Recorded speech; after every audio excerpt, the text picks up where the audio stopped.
talaga. Anyway, ito po, simpleng ano lang to. Dapat to,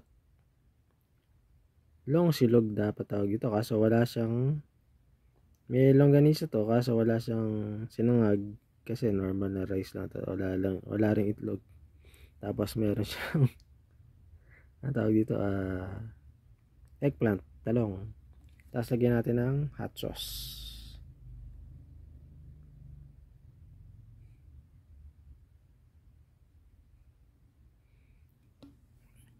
Yeah, na-share ko lang. Actually, yung kanin ko matigas na yung kanin. Kanina pa kasi ito. Anyway, wala. Teka. Tapos,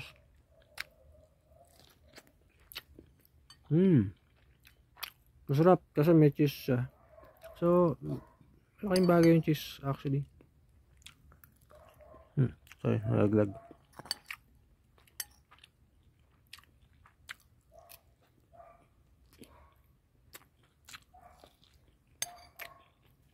Sarap, sarap.